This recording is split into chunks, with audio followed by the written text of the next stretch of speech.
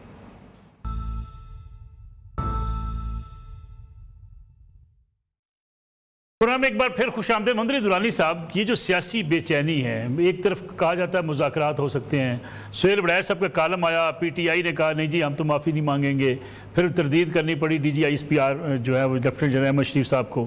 یہ سیاسی چپلش چلتی رہے گی؟ کیونکہ آج بھی رانا ثناء اللہ کہہ رہے ہیں جی کہ 9 مئی پہ تو سزائیں ہونی ہیں۔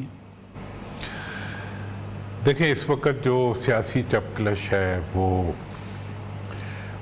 چلتی تو رہے گی، وجہ اس کی یہ ہے کہ وہ عوام کی سطح سے شروع ہو کے اوپر تک جاتی ہے۔ پبلک جو ہے موجودہ گورنمنٹ سے مطمئن نہیں ہے۔ موجودہ گورنمنٹ کا ثانیہ یہ ہے کہ ایک تو وہ انتخابی حساب سے متنازع ہے، دوسری پرفارمنس کے اعتبار سے اس سے بھی زیادہ متنازع ہے۔ تو نان پرفارمنگ گورنمنٹ کی وجہ سے وہ ان کو اپنی ایگزسٹنس کے لیے ایک چیز ضروری ہے کہ وہ اسٹیبلشمنٹ کو اور اپوزیشن کو آپس میں کنفرنٹریشن کے لیول پہ انگیج رکھے۔ کل کا واقعہ تھا، وہ 2 بچے گرفتار ہوئے ہیں،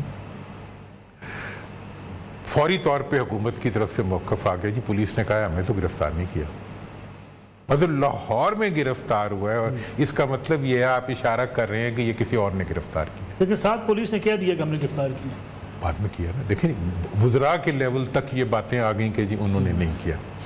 میں یہ کہہ رہا ہوں کہ یہ وہ طریقہ ہے جس کے ذریعے سے اسٹیبلشمنٹ کو انوالو کیا جا رہا ہے۔ اب اگر آپ نے مسئلے کو ریزالو کرنا ہے تو حکومت کو چاہیے کہ وہ اپنے امور کی ذمہ داری خود اٹھائے اور اسٹیبلشمنٹ کو بلا وجہ گھسیٹ کے اس کے اندر نہ ڈالے، اور اسٹیبلشمنٹ کو بھی، اب اسٹیبلشمنٹ کی ایک پرابلم ہوتی ہے، وہ سیاسی باریکیوں کو نہیں سمجھتے، وہ سادگی کے ساتھ پوچھتے ہیں، آپ سوال پوچھیں گے وہ سادگی سے جواب دے دیں گے، اس جواب کے آگے سے ہم 15 کالم بنا دیں گے جو کہ پھر بعد میں آگے پیچھے پھرتے رہیں گے۔ تو لہٰذا اس وقت ایک تو مفاہمت کا یہ طریقہ ہے کہ حکومت اپنی ذمہ داری کو سمجھے اور وہ اپنی ذمہ داری کے لیے، یا اسٹیبلشمنٹ جو ہے حکومت کو صاف صاف ہاتھ کھڑا کر کے کہہ دے بھئی آپ کے سیاسی معاملات میں جیسے کہا گیا کہ ہم نہیں ہیں ویسے بالکل نہیں ہے، کہہ دیں ہم بالکل نہیں ہیں بھئی، اور نہ ہی ہمیں انگیج کرو اور نہ ہی ہمیں انوالو کرو اور نہ ہی ہماری طرف اشارہ کرو۔ کیا ہے مقدموں کا کام سارا حکومت کا ہے، استغاثہ بنانا حکومت کا کام ہے، وہ فیصلے کرانا حکومت کا کام ہے، سب کچھ۔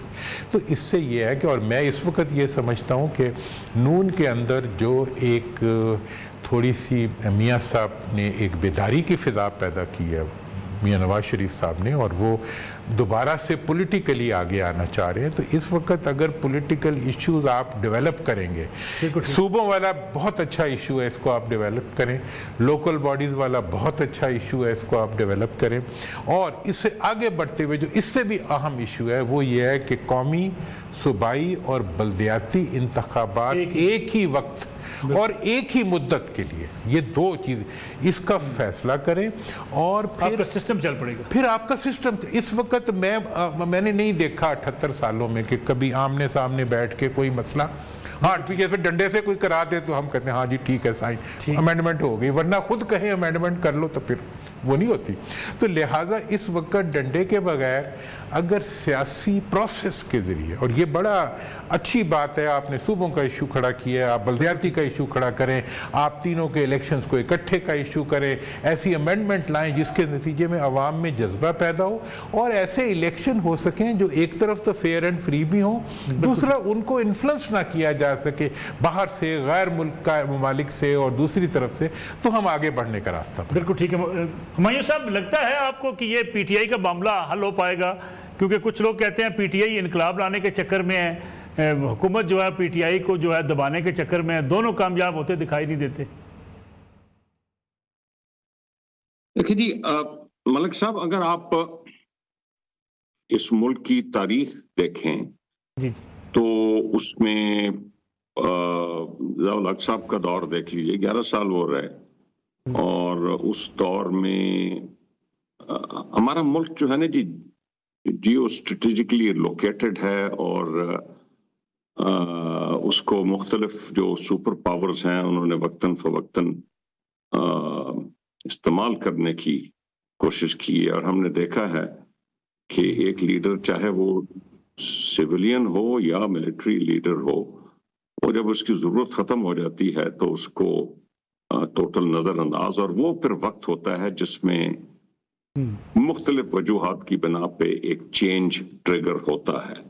آپ نے وہ چینج دیکھا، وہ چینج آپ نے دیکھا ضیاء الحق کے دور میں، مشرف صاحب کے دور میں، دیکھیے کتنے وہ مارچ 2007 تک بہت ہی پاورفل سربراہ تھے، لیکن زیادہ ٹائم نہیں لگا ان کے گرتے ہوئے۔ اس وقت اگر آپ میرے سے سیاست سب کے سامنے ہے، اور سیاست کوئی اس وقت ریلیٹیولی شاید ماضی میں جو رہی ہے اس سے زیادہ پیچیدگیاں اس میں ہوں، لیکن اس وقت جو صورتحال ہے وہ یہ ہے کہ دنیا، دیکھیے 1991 میں وہ 2 سپر پاورز ختم، ایک سپر پاور آ گئی۔ اب واضح طور پہ نظر آ رہا ہے 2025 میں کہ چائنا نے میجر اپ سرج کی ہے، اور روس نے پوٹن کے تحت اپنے آپ کو سنبھال کے چڑھایا ہے۔ اب یہ گلوبل نارتھ اور گلوبل ساؤتھ کا جدوجہد اور کشمکش ہے، اس میں دیکھنے میں یہ آ رہا ہے کہ انڈیا نیچے کی طرف گرا ہے اس خطے میں، اور پاکستان اوپر چڑھا ہے۔ اس انٹرنیشنل ماحول میں میں زیادہ تفصیل میں نہیں جاؤں گا، لیکن مجھے پاکستان کے اندر اس وقت کوئی چینج ہوتا نظر نہیں آ رہا۔ اچھا، کہ جی درانی صاحب پھر حکومت یہی چلے گی؟ شہباز شریف صاحب اپنی مدت پہلا وزیر اعظم پوری کریں گے؟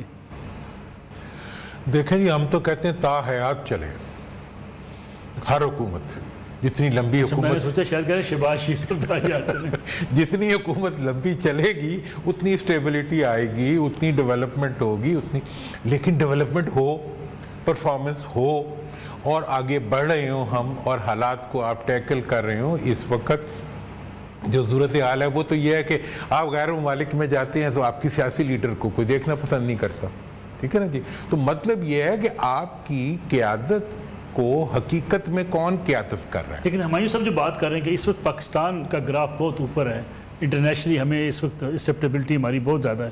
دیکھیں، ہم نے اپنی یہ ایکسیپٹیبلٹیز ماضی میں بھی بہت اچھی طرح دیکھی ہیں، لیکن پھر اس کی کیپٹلائزیشن بھی ضروری ہوتی ہے۔ مشرف صاحب کے زمانے میں 9/11 کے بعد ایکسیپٹیبلٹی کہاں چلی گئی تھی، ٹھیک ہے جی؟ پھر 2007 میں کہاں آ گئی، آپ نے دیکھ لیا۔ ضیاء الحق صاحب کے زمانے میں ماشاءاللہ ہم نے بہت بڑا ایک مطلب دنیا کی قیادت کا رول ہم نے ادا کیا، مسلم ورلڈ کی قیادت کا رول ادا کیا، اس کے بعد پھر ہم رول گئے۔ ہمیں حقیقت میں عوام کی قیادت کو جب تک ہم ڈو ٹیل نہیں کریں گے، عوام کے مسائل کو جب تک ہم ملک کی ترقی کے ساتھ منسلک نہیں کریں گے، ہماری معیشت کا اٹھنا جو ہے وہ چند لوگوں کی غیر ملکی جائیدادوں یا چند خاندانوں کی حکمرانی سے مسئلہ حل نہیں ہوگا۔ مسئلے کو اگر آپ حل کرنا ہے تو عام آدمی کی اٹھان، اس کی اکنامک اپلفٹ، اس کی ایجوکیشن، اور تاکہ ملک کے اندر کوئی دشمن گھس ہی نہ سکے، کوئی جاسوس آ ہی نہ سکے۔ جب قوم متحد ہوگی تو پھر جاسوس تو مایوس ہوں گے۔ جب قوم غربت میں ڈوبی ہوتی ہے تو پھر ہر کوئی انہیں خرید سکتا ہے، ہر کوئی انہیں ایکسپلائٹ کر سکتا ہے۔ تو ہم نے جہاں تک دیکھیں، اور یہ ہمارا پوٹینشیل ہے۔ میں دیکھیں، آپ کی مڈل کلاس ہے، آپ کی فوج، آپ کی مڈل کلاس ہے، آپ کی عوام لوور مڈل کلاس، آپ کا سائنٹسٹس ہیں، مطلب آپ نے ابھی جو ریسنٹ وار ہوئی ہے اس کے اندر آپ نے دنیا کے سامنے ایک ایسا عمل پیش کیا ہے جو کہ آپ کا انڈیجنس بہت حد تک تھا، اور اس میں آپ کے لوگوں کی کمپیٹنس ریفلیکٹ کی ہے۔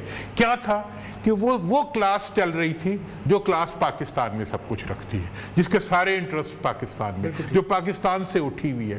تو ان کو اٹھائیں، ان کو جگہ دیں، اور یہ میں کہہ رہا ہوں یہ جو ایشوز اب آپ چھیڑ رہے ہیں یہ واقعی عوام کے ایشوز ہیں، بلدیاتی سے لے کے صوبوں سے لے کے امپاورمنٹ تک، یہ عوام کے انٹرسٹ، ان کو آگے بڑھائیں، پھر آہستہ آہستہ، ٹھیک ہے اوور نائٹ کچھ نہیں ہونا، اوور نائٹ کوئی تبدیلی بھی نہیں آ رہی، لیکن جمہوریت کے لیے ووٹ کو ماننا پڑے گا، اور تبدیلی کے لیے عوام کو بیچ میں لانا پڑے. بالکل ٹھیک. دو سینئر سیاستدان ہمایوں اختر خان صاحب اور محمد علی درانی آج کے پروگرام میں ہمارے ساتھ ہیں. لیکن وقت ہوا ایک بریک کا, واپس آتے ہیں ایک بریک کے بعد.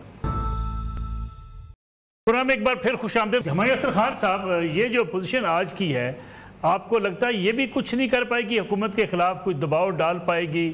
عمران خان صاحب کی رہائی کے لیے انہوں نے کوششیں بہت کی, احتجاج بھی کیا, فائنل کال بھی دے لی, لیکن خان صاحب کو رہائی کے لیے دباؤ بھی نہ ڈال سکے حکومت کے اوپر. آپ کو لگتا ہے اپوزیشن کوئی مؤثر کردار ادا کر پائے گی؟ ملک صاحب, میری رائے میں دو تین چیزیں اس وقت ہو رہی ہیں. ایک تو پی ٹی آئی کی جو در حقیقت ٹاپ کی قیادت تھی, جو ان کے ٹاپ کینڈیڈیٹس تھے اور ان کے پاس بہترین کینڈیڈیٹس تھے, وہ انفارچونیٹلی اب ان کے پاس نہیں ہے, مختلف وجوہات کی بنا پہ, اور میں ان چیزوں پہ نہیں جانا چاہتا جو آپ سب کے سامنے ہیں. دوسرا, میری ایک اور سوچ ہے, ایز آف ٹوڈے, مجھے 5 سال بعد کا نہیں پتا, لیکن ایز آف ٹوڈے جو پاکستان کا رولنگ کیڈر ہے اس وقت, اس کی دنیا کو زیادہ ضرورت ہے بنسبت پی ٹی آئی کی, بنسبت پاکستان کی اپوزیشن کی. اب میں نے جو مثال دی اور درانی صاحب نے بھی دی, ضیاء الحق کے دور کی اور پرویز مشرف کے دور کی. ایک دور میں میرے والد حصہ تھے, ایک دور میں میں اور درانی صاحب دونوں حصہ تھے. وہ آپ کے سامنے وہ مثالیں. As of today Imran, P T I problem صرف پاکستان کے اندر نہیں ہے, پاکستان کے باہر بھی ہے.